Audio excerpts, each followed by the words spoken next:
Oh, hey, there you are. Welcome back. Episode 6, Mirza Begovic, Part 2. Stay tuned. To Live Terminally, a podcast about changing your mindset and rediscovering life.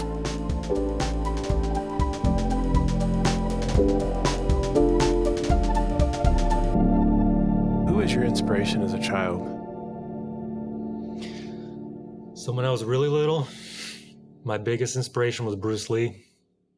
No way. To the point where I took my grandma's broom and I sawed it in half, the wooden part. And I took a bicycle chain or some kind of a chain laying in the garage, and I nailed it to the side of to make some nunchucks. Awesome. So yeah, early on as a kid, I was really drawn to the martial arts. Yeah. I never really participated in martial arts, just due to the fact that I was moving around all the time. And I did judo briefly in Germany for like a few months before we left. But I think earlier on, that's not musical, just in general inspiration would be like, martial arts, but it's like Bruce Lee or even, what's the other actor name from Bloodsport? Jean-Claude Van Damme. Oh, Jean-Claude Van Damme? Yeah, even Chuck Norris, and he was huge in Germany. So, Really? So yeah, absolutely. That was there's just something I was just drawn to, like these people that have I think it was this whole, they've dedicated their time to a craft, and now they're these masters, and it's like beyond belief. Like, whoa, like how can somebody be that well fluent in that sense? It was martial arts, but. Yeah, so that's kind of like my generic answer as far as like being a little kid, but like a little more on a deeper, like a little more important level. My hero, I didn't have like any crazy heroes like that I could really think of, but like my mom is definitely a hero of mine. Losing her husband, leaving home, taking her kids to different countries, starting life over. Yeah. So my mom is like the true number one hero that I could ever have. How old was she when you guys had to She flee was Bosnia? like my age, like 37, 36, 37. My parents were, not young, but not old, just, living life, starting their life with kids. And say that's young. Yeah. Wow.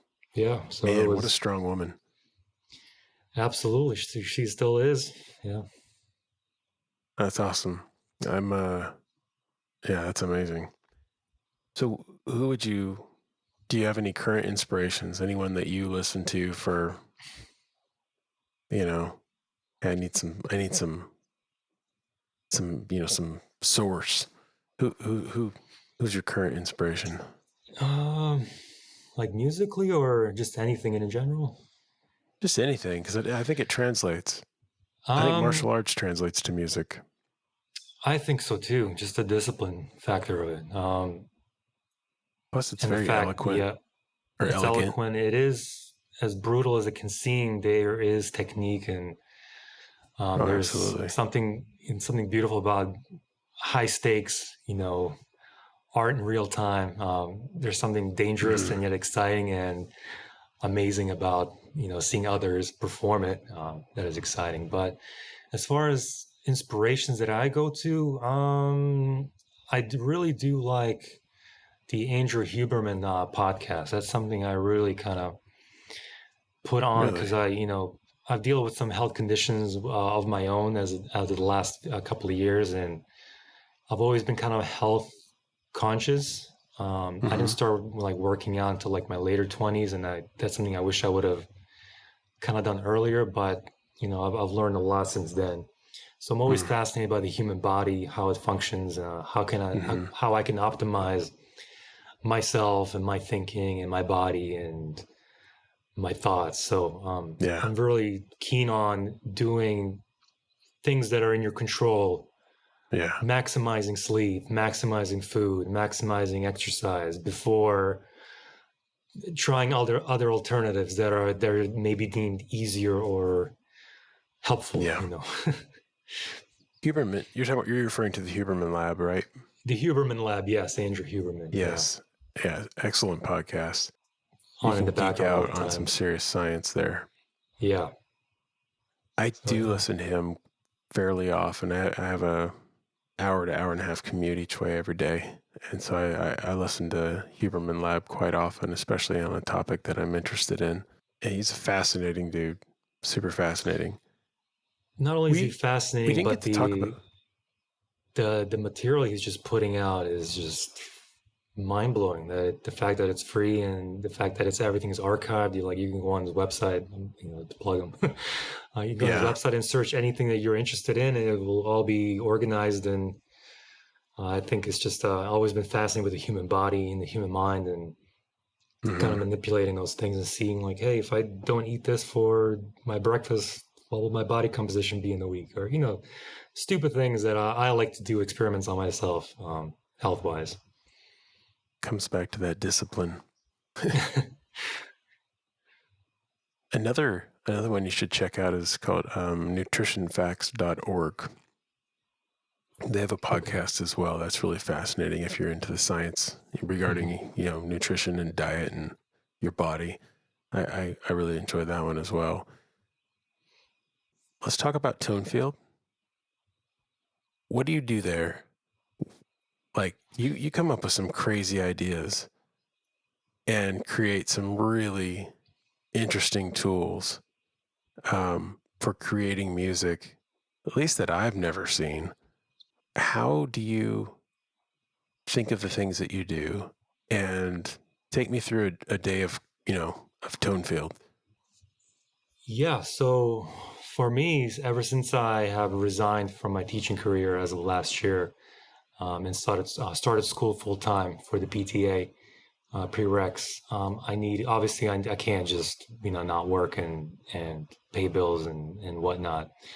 Um, so I've done Tonefield for many years since 2014, and Tonefield was born out of that was when my first child was born, 2014, which I knew the idea of playing music or practicing music would be problematic, with the kids sleeping and having lack of sleep and a lack of routine. And music is all about having steady routine if you want to see progress.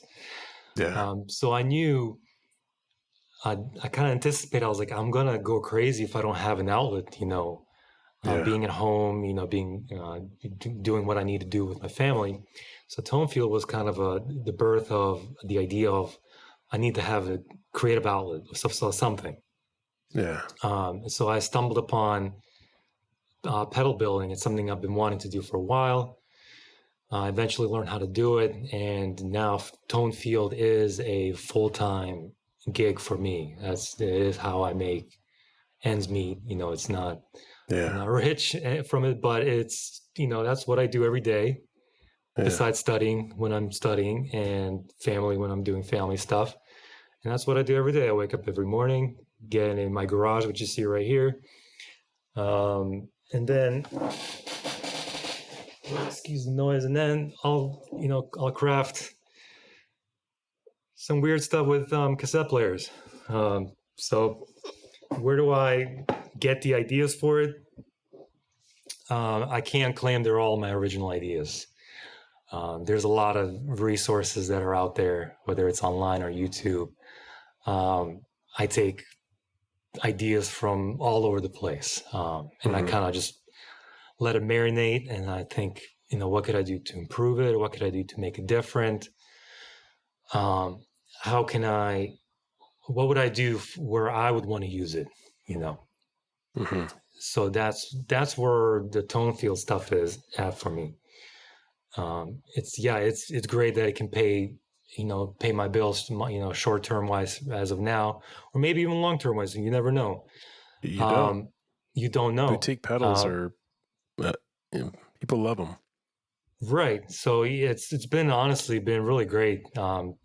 Shipping off stuff to different parts of the world, people messaging you, telling you how amazing whatever you created for them is, how much they're getting enjoyment out of it.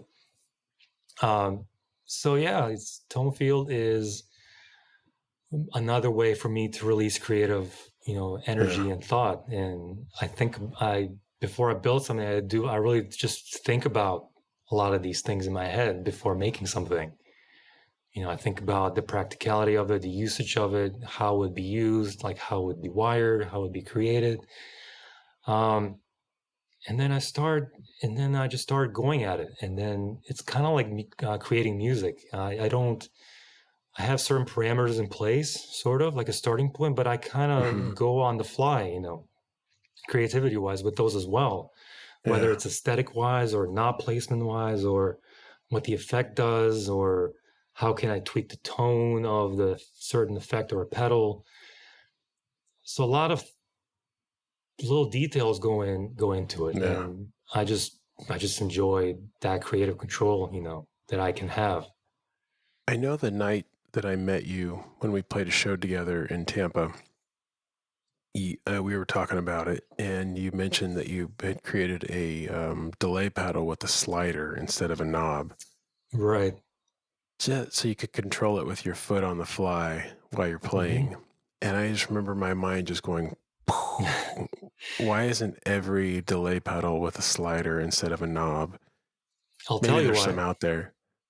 Why is that? I'll tell you why, because it's a little bit pricier to get machines to machine those slots. It's a little bit more. It costs a little bit more to do those CNC machines and get them precise on there, and versus drilling the holes is a lot easier. You get your holes pre-drilled, and it's like assembly line. It's a little bit easier to do. And another reason is mounting the slider. You're gonna have people who are gonna use their feet on it.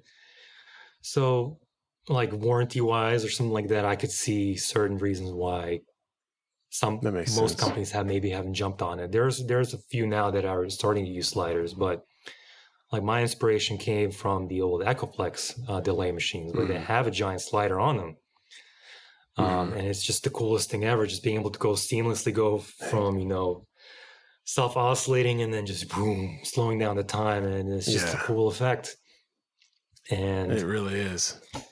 And I was like, why don't I just try to put a slider on it? And I have a good friend of mine who's really good, like hands-on stuff and machining stuff. And I'm not cranking out crazy numbers, so I can work with a smaller batch of pedals. And I just went for it. And I was like, this is a great substitute for your regular, time pot on a delay pedal. Well, next time you do a batch of those, let me know, because I got to grab one. I'll keep you in the loop. I did snatch an overdrive pedal from you a number of years ago, and it's on my board right now. It's number 2 in line, second to fuzz, which maybe it needs to be before the fuzz. I don't know. You tell me. You're the tone genius. There's no rules. But that pedal is such a gnarly, loud pedal that maybe placing it after the fuzz might be kind of cool and running the gain a little bit lower, so that you're pushing the fuzz into it. But there's no rules. You can try it first or second. That thing is hot, man. And actually, it's pretty much, aside from delays and the reverbs, that's pretty much the only pedal that's my jam, is that pedal. That's awesome. It's awesome. I'm sorry. Yeah, I was going to say, I do a lot of tweaking on it too, like not only just with the circuit, but also other unconventional ways of making sure that the tone it sounds a little more three-dimensional, just your overall tone. There's something like once you unplug it and use it, you're like, you're missing this tactile thing. And I kind of have learned these techniques through a good friend, how to manipulate tone and improve those, parameters on anything really. It could be a pedal, it could be a guitar, anything really. I find that amazing. That stuff is like way above my head. Knowing what you know now, what would you implore on your younger self with all the wisdom you've gained after the tragedy that you've had to live through? Pre-tragedy Mirza, what would you want him to know? I would let him know that not to put all your eggs in one basket. That would be number one. have multiple interests. And, I know a lot of people say be a master of one. And that's great too. But I feel for me, I would say don't put your eggs all in one basket. Put them in different baskets, because you never know what opportunities maybe or what pathways those could unlock, versus being so stuck on, like for me earlier on, it was like you're gonna be a musician and you're gonna be a music teacher and that's it, that's your career or whatever it could be. So I would say, branch out into many areas, and also not so much my 7-year-old self, because at 7 years old, you're going to do what your 7-year-old is going to want to do, and those are important. True. But I would maybe with like my 20s, I would say there's a lot of time, a lot of wasted time. When I look back on it, I was like, man, I wish I was utilizing my time a little bit more aggressively. Yeah. And that's what I'm learning in my 30s and my late 30s. I was like, man, especially when you have kids or responsibilities, you're like, man, I wish I had the time for this. And those are amazing too, because now you're forced also to use your hour to the best of your ability. Sometimes when you are free to do something for the whole day, sometimes you don't utilize that time to the best, unless you were like, man, I have an hour to myself at the end of the night. I have to utilize that and not have it go to waste. So I would tell my 20-year-old self is, don't waste time on things that are not helping you grow. So I would spend less time like playing video games or something, or watching shows, or just sitting around. Like if I'm sitting around longer than 30 minutes, I'm like, it's just bad. So that would be my biggest. Time is short and it happens quick. It is. And tomorrow's not guaranteed. So I would say learn skills, learn things that will enrich yourself, and also do things that you never thought you would want to do, you would ever do. Like, don't box yourself in and be like, well, I can only play the guitar because that's what I've been told, or that's what I felt like, or I decided for myself at that moment. It's like, don't limit yourself in these weird, premeditative, artificial things that are happening in between your head. So that would be the big one. Don't waste time. Don't sit around. Challenge yourself. Learn something new every day. Even as small as it is, even if it's frustrating and you get it wrong. I've learned my most from making pedals, for example, that have not worked, and making it again and not working, and being like, why is it not working? And hoping that it would have worked, and now you felt like you wasted 4 hours of your day because you built it for 4 hours, and now that's gone and it's not working.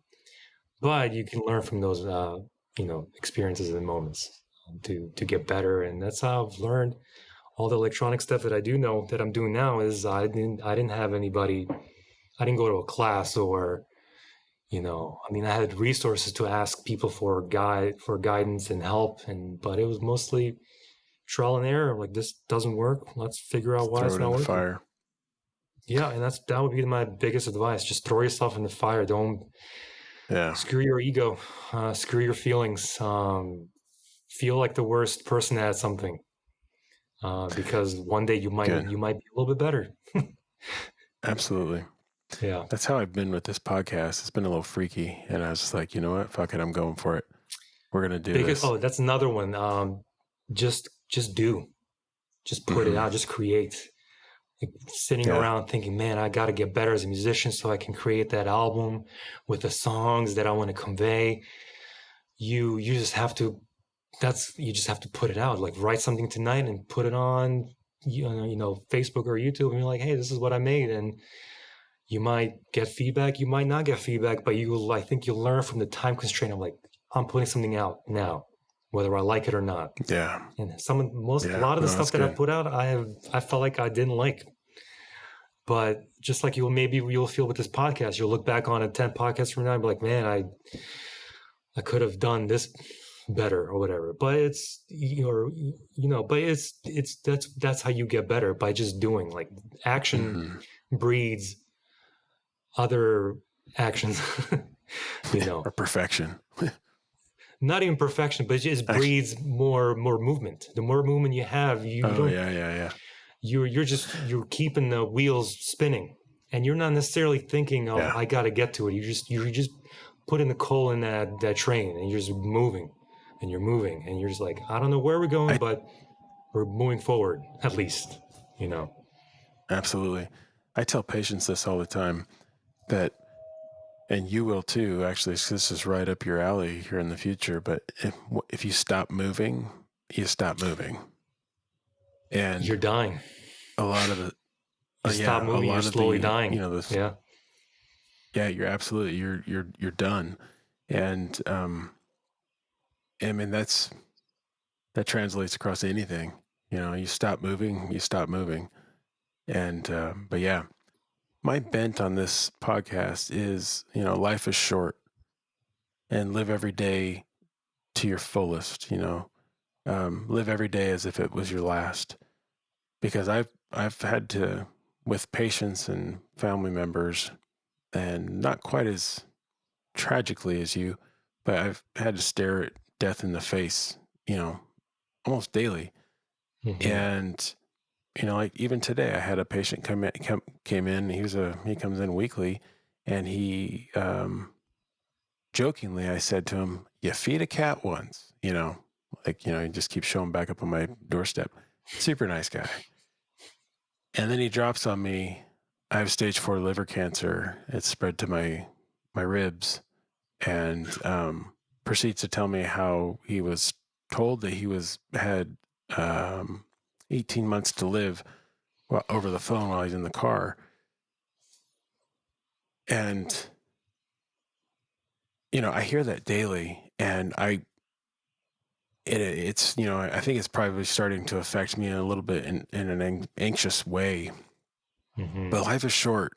Life is rich, and there's so much to do and explore and to see, and so many people to talk to, and conversations and relationships.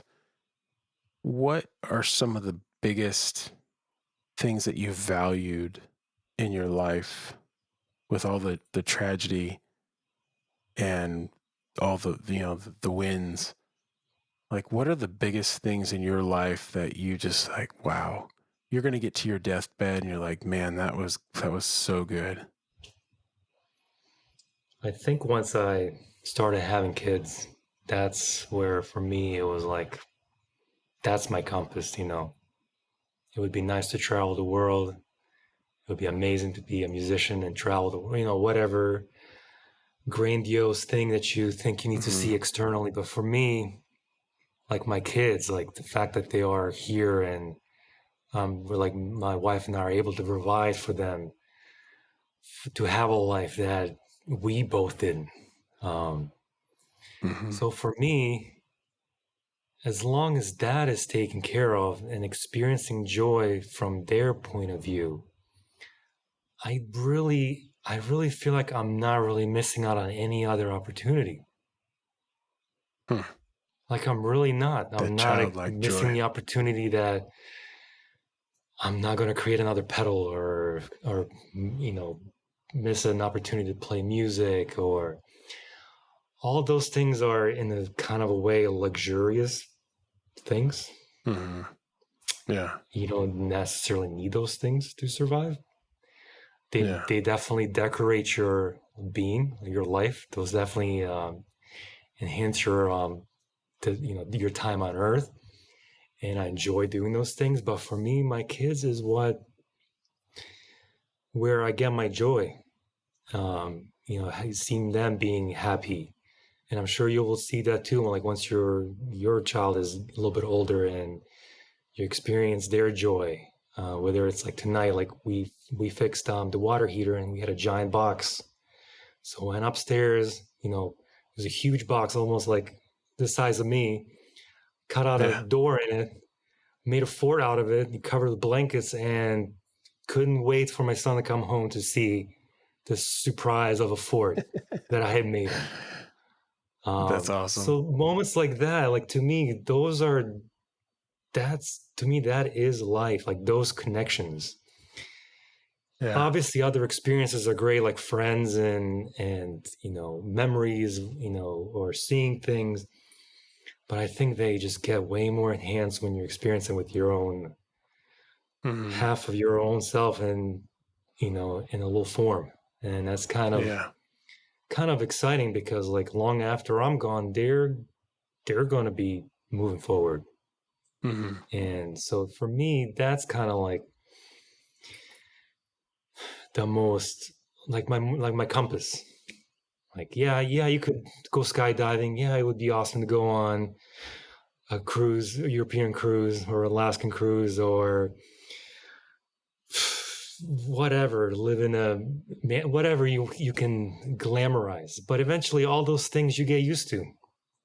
If that was the solution to life, you would have all these people with money and celebrities that they would be normal people. They wouldn't be as crazy as the stuff that is happening. I think you hit a certain threshold financially, maybe, where it kind of doesn't break that barrier anymore of happiness or contentment. So for me, having my kids be happy, healthy, needs taken care of, everything else is a side bonus. Like what else could I really, really want in life? I know it's not probably the answer you wanted to hear creatively, but no. No, I'm not. I think creatives think. I identify with creatives, and I also think that creative people view the world differently, and so that's one of the reasons why I'm interviewing creatives. I'm also interviewing cancer patients and just everyday people as well. But no, that's what I want to know, why people wake up, why they, life is not just mundane, what makes you tick, so that maybe someone who's listening or myself can have a check, get in check, and like, hey, you need to change your attitude, or you need to change your outlook, and start living, that's a perfect answer. Absolutely. But I want to follow it with, sure. Do you think there's a degree, and not to keep going there, I certainly don't mean to dig up any past pains. No, it's all good. But there's something so real and human in your story. Do you think that part of your kids being your everything is the youth you didn't get, that was stolen from you? Yeah, absolutely. Like the metal detector I never had as a kid that I always wanted, I got to relive that with my son. Just like having like a dad, like being able to go have lunch with my daughter at second grade on Fridays. Being able to do those things that I have never had the opportunity to have due to my circumstance and my dad being killed and all that stuff, leaving me with just like a single mom. So yeah, it's being able to do those things is kind of reliving it from a different perspective of like, oh man, this is what I could have had, maybe, this is what I was stolen. To have the privilege of having those moments with my dad and not having those experiences, and will never will. And I've come to that, not conclusion, but that, not comfort, but peace at a very young age, that I was like, this is just how it is. Like, I will never in my lifetime experience this. And I'm not a very spiritual person. I mean, I don't know what happens when we die. But I do know this reality. And at 9 years, like 7, 8 years old, I've come to a very realization, like, this is for the rest of my life. I will never had this opportunity to grow with both of my parents, or my dad. So yeah, reliving it through my kids has been phenomenal. It's almost, I want to say it's even better because as an adult, you have all these more complex thinking and appreciation, and it's so much better. Like that metal detector that I wanted as a kid to go exploring is so much better than doing it with my son. Yeah. Or going for monster hunts in our park and getting scared the crap out of it and running away from the giant, hole in the ground is this at night? sometimes, yeah, we'll go looking for owls and monsters, and I'll take a photo and I'll Photoshop some red eyes and be like, look. That's hilarious. And just creating those memories and terrifying memories, but it's, it's fun memories, and it's something that I'm like, man, this is what I would have enjoyed as a kid. Yeah.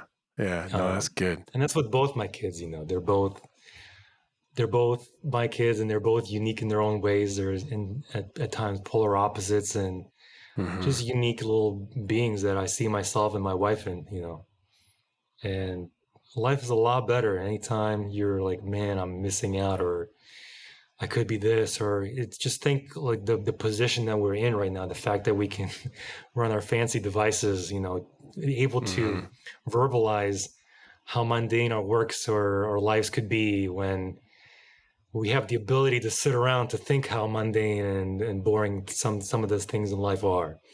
And I think that's just with life in general. Like you're going to have mundane things and you're going to have exciting things. And yeah, I think the balance is good. I think the balance of you or me going to work and then having that at a time to where you can release that energy, is whether it's exercise or music, is I think it just means even so much more than just doing it all the time, That's true, because like in the, the whole yin and the yang, there's no black without white. Like there's no even gray. There's no, you need to have a background in order to see the foreground. You need to have an up in order have that low to have that high, to see that down. Yeah. Yeah. Do you have any animosity toward, I know it was, obviously governments that, and governments suck, but do you It was the or government family and it or was does, the people, and the people were really gung ho of like, yeah, this is our pride, Serbian pride. We're a proud nation. We are superior. That it was not just the government. I mean, yeah, the government held people's hand and fueled it, and enabled people. Yeah, I used to have an animosity. When I was a younger kid, like if I found out somebody was Serbian, I would be like, I hate your guts. I don't want to look at you. I don't want to talk to you. I don't want to be friends with you. And it came to a certain point in my life, just on my own. I was like, I can't hold on to this, resentment, and anger and negativity. And you just I think you either let it go or you let it eat you and you develop other issues. yeah. So I was kind of wise enough, even at a young age, to be like, move forward, forgive and not forgive, but like forgive in a sense and move forward, because there's no going back. There's no rewind button. No matter how much you plead, pray, whatever its reality is, this is your reality. So yeah, I don't have any animosity towards Serbians, but I don't tolerate that type of nationalistic, behavior or pride. And I'll definitely call out somebody on it and be like, hey, that's really, not a good way of thinking about it, because a lot of people it's a tribal mentality. It's like, we're part of this tribe, and you don't realize the kind of damage that it has done to millions of people, or Bosnians at that time. There's 2 million Bosnians displaced during 1992-93, and amongst hundreds of thousands killed. So, no animosity. Definitely something I will never forget. Yeah. But it was definitely a life learning experience and a perspective changer in my life, and it still is. Absolutely. It was a line that you crossed, and your vantage point was different, you know, Absolutely, for yeah. everything I was after in outer that. space at that time. You saw planets versus just Yeah. the mountains. I remember, so 92, 93, I was in 8th grade, and I remember the song Sarajevo, which is that's Bosnia, right? Yeah, Sarajevo is the capital of That's the Bosnia. capital, right? It's a beautiful But city. I remember seeing a guy on the news in our classroom because I remember watching, from the safety of my, you know, armchair classroom. But I remember watching this guy singing, and I'll never forget the tune. I mean, this is 93. So this is 30 years ago? Mm-hmm. Is it 30 years? Yeah. Wow. Damn. Damn. That Sarajevo. I'll never forget the song. It was pretty impactful when I was, 7th or 8th grade. Um, yeah, I'm sorry Yeah. sorry that happened to you, Yeah. but Yeah. it is what it is. And with it, with the lessons we can learn from that, we can either try to hold off any kind of nationalistic movements in, you know, other countries or even this country. I see a lot of that kind of trying to take shape in this country, it seems like. And It is, and it's on both ends, and mm, it's over. I don't want to say first world problems, but they kind of feel first world problems. But mm-hmm. it is a problem, and it's some people. Everybody has different struggles and perspectives, and yeah, it's definitely the division is definitely fueled. The interest is Yeah. definitely to get you and I to bicker and not to see who's actually Mm-hmm. who's stirring the pot, to say. Yeah. And people are Absolutely. easily persuaded. People want to belong. People want to be in tribes. They want to have a clique. It's just primal human nature. It's part of our primal instincts, survival, to be like stick Yeah. together Pack and mentality. pack mentality. And it's just some people just don't. I don't know if they do see out of that or see how blatant and obvious it is, but maybe they just don't, or they don't care, or Mm. I don't know. The crazy thing is like if you were to separate any one person, that thinks differently ideologically than you, if you were to sit down and have a meal with that person, you'd really come to find out that you're the 100%. exact same.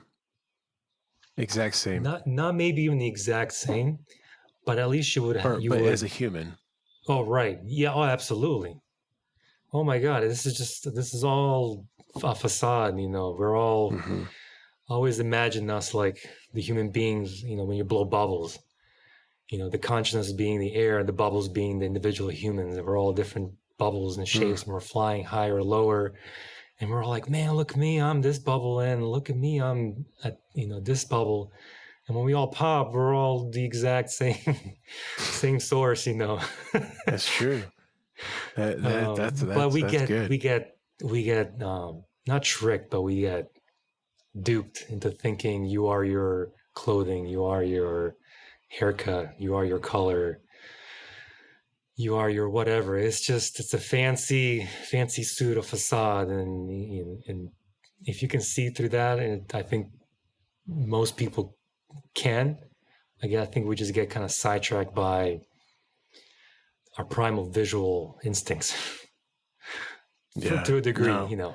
like that person is doing that, so they Absolutely. must be in that group, or that person is doing this, they must be belonging in that kind of thought mentality. And I think if, like you said, if people sat down, they would realize they have probably a lot more in common, and they could maybe even find a common ground, even if they don't agree 100% Mm-hmm. on it.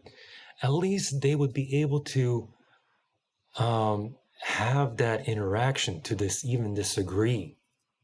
Yeah. You know what I'm saying? Whereas like we're hidden behind the keyboard and people are just, you don't have the feedback loop of neurons. Yeah. And I think when people do, you find like, oh, we can, even if I don't agree with you, we can still get along. We can You have could still have a a beer. civilized conversation. Yeah. Absolutely. I have a rule in my when I'm doing procedures in my room or whatever. I'll tell patients, you can say anything you want. You can drop an F-bomb. I don't care. Just do not direct it at anybody. So if I'm numbing you up and you're like, fuck, that hurts, fuck, I'm like, yeah, let it out, let it out. But as soon as you direct any of that towards somebody, that's when we're going to stop. And, I find in those moments, that it makes it very, it really brings the human out in the experience, and people are allowed or feel free to be free, but then they realize, you know what, we can just lighten up a little bit, and everything's going to be okay, even if you're dying of cancer. Mm-hmm. Yeah, we need to have more conversations in this, especially in this country, but just among people, we need to be able to really see each other for, as the child that, if you can imagine Mirza as a little kid, and he has his whole life ahead of him.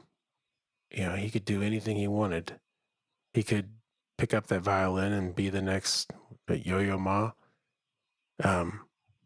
He could do anything he wanted, and then that if I'm looking through your eyes as you as a small child, it's bright, it's full of opportunity, it's full of, and then transform to now, and I look back at you, I look at you now, and though you have an amazing life, I look through your eyes now, and you have so much to be proud of and thankful for, but whoa, it really, it turns you as another person into a very visceral understanding for myself, like empathy. It really helps to, empathize. Mm-hmm. And if people would do that with each other and realize that, hey, this asshole that I'm talking to who's a total prick, at one point he wanted to be an astronaut too, or he wanted to do whatever. And then you look at him now, he mows lawns, or he's a physician, and he's stressed out and whatever. His life looks nothing like what he hoped it would look like when he was a little kid. And then you're like, man, he's just, he's a broken, imperfect human like myself. Yeah, it's like we talked about, it's that duality of, thinking the grass is greener. You know, maybe a small few get to that point, but I don't know. Maybe we place so much emphasis on this dream that was sold so early on of that you could be anything, It's almost like setting up for failure in some ways. It's like maybe you could explore certain, the things you're interested in, but how should I say it? That not everybody can be the things that they maybe set out to be. That makes any weird Not sense. everybody I can don't be an know. astronaut, or Yeah, right. Like you can be an astronaut or you can be the next great scientist. It's like, well, maybe not. Sometimes you also have to be a little bit more like realistic too, like selling the idea of like, oh, you could be a rock star if you just do X, Y, and Z, or because I think it sets up a false sense of,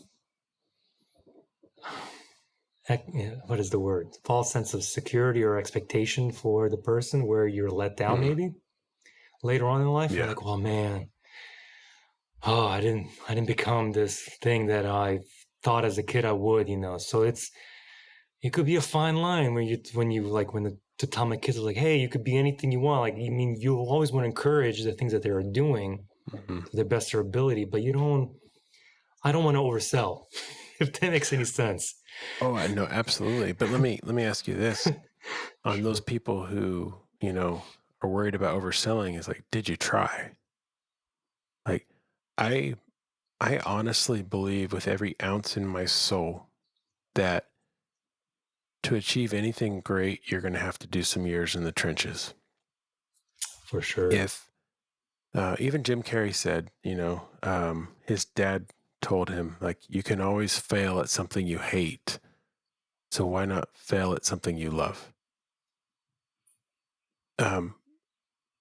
If you're going to be a physician, you're looking at 12 plus years of trenches where you make shit for money, working your ass off, and you're just getting beat down. And the reward will come out on the other end. Same with, law.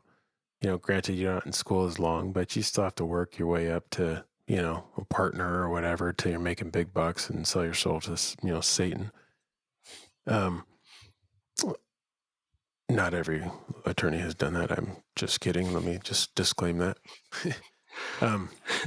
But yeah, in the music world too, or, art, usually, you're going to have, you look at most musicians or most bands, and they spent a long time in the trenches, but they kept at it. They kept going.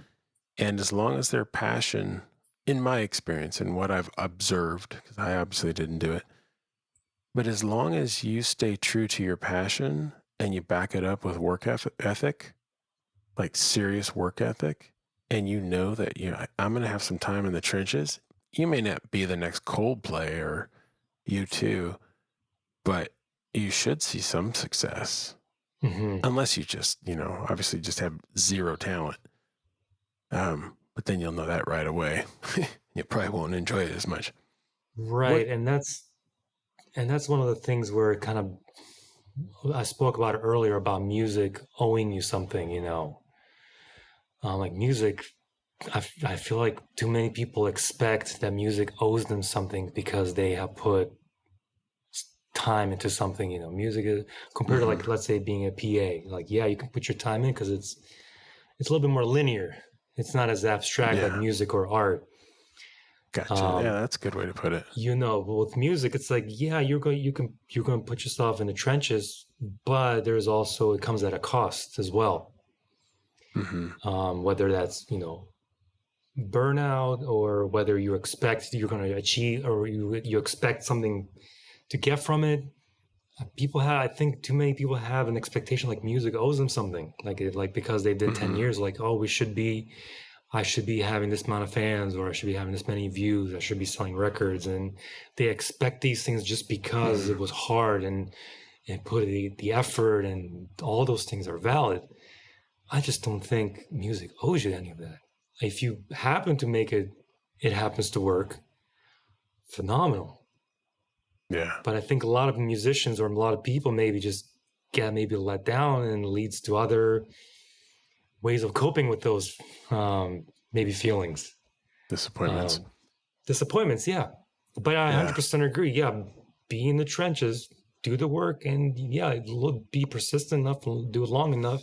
Eventually, you'll see success. Now, what that success might look like could vary, and like where your bar of success, what you want to achieve, depends on how you're going to gauge it. Like if you're happy with that or not. So we talked about earlier with somebody saying, don't make your passion a career or a job or something, and that's something I kind of wish I could maybe go back to my earlier self and tell me, like, don't, now I do music for my own sake. So do music. I play when I create, when I want to create. I'm not playing gigs that I don't want to play. I'm not a human jukebox To me, that almost sounds worse than working a mundane job somewhere else. So, absolutely. and you know what I'm saying? So for me, I put all my passion still in all the things that I do when I was a teacher. And I still enjoy the benefit of having a steady income, making an impact on youth, and still doing my music thing. Yeah, I wasn't a full-time thing. Yeah, I wasn't a touring musician. I wasn't playing every single weekend, but I also am at a different point now. I'm 37. I'm not 27. Yeah, I don't want to be out absolutely. late playing. I don't want to be off the road not seeing my family. Like maybe Same it here. depends on where you are in your stage in your life. And I knew earlier on in my life that I was like, I wanted to have a family and I wanted to have a stable family because I know what an unstable family does to kids. And I've taught for many years to understand where this leads to. And yeah, it's sacrifice. It would be a selfish thing for me to be like, to put all my eggs in the music thing and do it 100%. And that this is what I do because it's my true calling, you know, and that's great. Some people do that, but I don't want to miss out on, not for me, because I value my family and my kids, and it's eventually you're going to be gone, and anything you did is going to be gone, but your kids, they'll be around for a little bit longer, and they'll be moving on, and hopefully they'll be moving on with their kids, and it's a long game thing, the long memory game of remembering dad, you know, and that kind of a thing. So for me, those are the timeless things. Like, yeah, the music thing, yeah, would be, don't get me wrong, it'd be phenomenal to be a full-time musician where I get to write my own songs, play in my own band, and not struggle. But how many people do that? And the ones that do, congratulations. I mean, hats off to those that do, but you know, how many millions of, billions of people don't, you know? Oh, yeah. That's definitely the case. But I feel like I'm not missing out. Like, honestly, I still get to play with Gullwing. I still get to play with my friends. Yeah, it's not as often as I would, technically like, but I still get to do it. Yeah. And that's a privilege in itself that I still if your get to do it. instruments get to leave your house, you've won. Yeah, Most amps get to guitars go, and new amps pedals never get leave to the house. go in the real world. Absolutely, yeah. And even if they that's don't the go win. out, I get to record stuff at home, and that was the Cinema Within project, not relying on other people and being disappointed on relying on somebody else's work ethic or reliability. And that's Cinema Within came along. That's so awesome. It's complex. You know, it would be nice to do music full time, but I don't want it to come at a cost of not having the financial freedom, not be able to provide for my kids, you know. Like both my wife and I, we all came from a lower socioeconomic background. And now we're to the point where, you know, my wife has a really great career. Awesome. In the process of getting a better position or a better, career that is better for me, suited now. And like, I get to live in an amazing home, an amazing neighborhood with great neighbors, and it's safe. And what more desires could I really want? Yeah. I don't know. As romantic as it is, like, I'm a full-time pedal builder, it's great. Don't get me wrong. There's a lot of amazing things, but that's also all I do. All I do is build. I rarely have time to sit and create, and because I'm like, oh, I want to write some music, but because I can, I gotta put stuff together build. So I can put out and hopefully make it by the end of the month. Yeah, I get it. So, yeah, with music, it's a little harder. It's a little more mentally straining and taxing. It's not your 1 + 1 = 2. It can take a toll, and if you do the burnout is a lot more real than maybe your mundane job where you just clock in and you're there, you do your job, and you leave, and that's it. Yeah. Music, it's not like you can leave music. It's always there bugging you. I think if you burn that candle too hard, like I did, I didn't want to, I wanted to switch my whole career because I was like, I don't want to be in a music environment in a classroom. I wanted to do music on my own terms. I want to I want to play music for my joy of playing music. Go back to what music was for me when I first started for him. Yeah, coming back home, and I'm a totally different person. Like that's awesome. A few months ago to now, it's like I feel like I'm a way different person. Lighter, probably, I imagine. Lighter, more optimistic, more hopeful, more realizing that, hey, I could do a lot of different things in this lifetime. I don't have to be a teacher for the rest of my life. And physical therapy is something I always wanted to do initially, but I don't want to say stupidly, but I followed my heart and my emotions to do music, and I don't really regret it, but it came with the cost to a degree.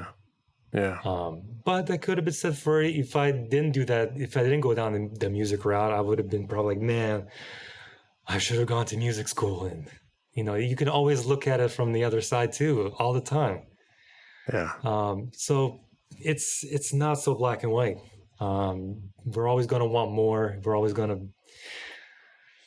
I don't know. So yeah, so physical therapy is next for me. I always enjoyed physical activity and motion. I love how the body moves. I've done CrossFit for many years, Olympic lifting. I just enjoy the human body mechanics. Like I'm just intrigued by fascinating how one thing could, connect something over there that you never thought would, So I've always enjoyed that. And who knows, maybe physical therapy, maybe I'd go 10 years from now, I do something completely else.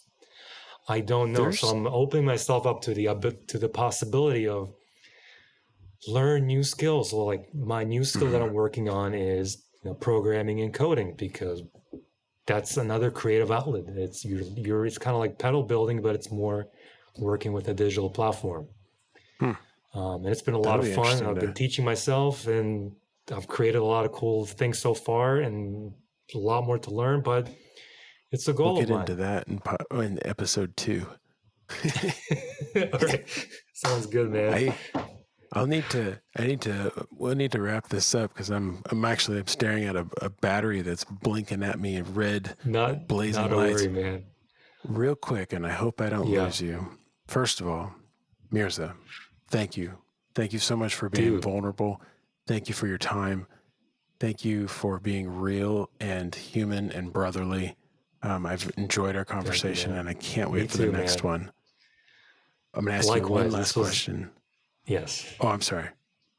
No, I was going to say this was a lot of fun. Thank you for inviting me. I was a little, not nervous, but, hesitant, but I'm really not a person that likes to put myself out so much in a weird way. I just kind of find it a little bit, but I'm glad this was a challenge that I was like, all right, let's do a podcast. Let's do. I'm glad you did. So I'm really happy that you chose me to do this.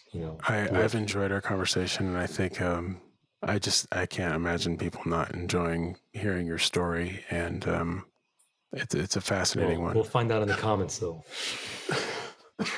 Real quick, it's your last meal. Okay, we have a minute.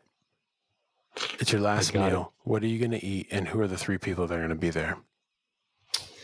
We have 1 minute. Last meal, good ribeye, smoked reverse-seared ribeye, sweet potato. All right. Side of pizza. I don't know. So I love there's something about a good ribeye and sweet potato and a side of vegetable that it just brings me joy. It's the most boring, healthy food, but if it weren't that, you can ask my wife. She'll be like, "Yep, that's exactly what would he want for his last meal." That's awesome. And it would probably be with my family, my wife and my 2 kids, 3 other people. That's beautiful, man. That's beautiful. Yeah. That's a perfect place to leave it. Perfect place to stop. Yeah. Thank you so much, man. We'll talk soon. Thank you, man. We'll do this again. And I wish you and your family and your mother the absolute best in life, and may you guys just flourish. Thanks, man. Appreciate it so much. You too. We'll talk soon. Hey, if you're digging To Live Terminally, please like and subscribe and tell someone. Spread the word. Let's all get on it. Let's get after it and start living. All right? Okay. Bye-bye.